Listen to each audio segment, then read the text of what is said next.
Hey, welcome back to Car Talks, where I rant, ramble, rave, and word on my thoughts on training, life, and fitness. Thinking about today, moving fast is kind of expanding on some thoughts on fast, because when we look at velocity-based training, I was talking to some college students this week on different metrics with training and applications of exercise science and really force velocity profiles, force velocity curves, developing power, developing speed, and showed them two different videos. One of me doing a 50% squat and the velocity readings that I was getting off of it, and two, the velocity readings off of one of my athletes who was squatting 50%. And if you looked at the velocity profile of those two movements and how fast they moved, just an average velocity scale, mine moved much quicker.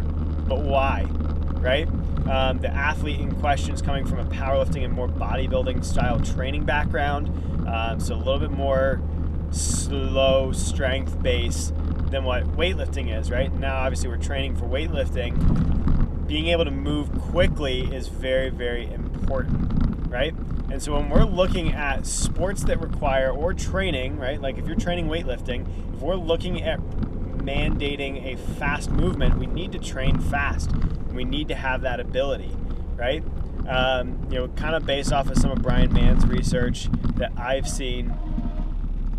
Fire truck here. Some of the research that I've seen basically dictates that certain percentages will move at certain velocities, and athletes need to be able to understand that and need to be able to move in those ranges. So if we're trying to develop speed, we need to move fast, and sometimes that means dropping the weight down and learning what that means.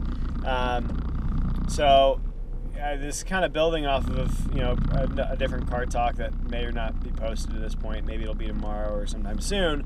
But we need to have that ability to train the ability of speed, and I think that's what I'm really trying to get into here, is that if we're trying to get faster, if we're trying to get more explosive, we need to train either explosively or we need to train fast. If we're trying to get stronger, that's fine. We need to train to produce force.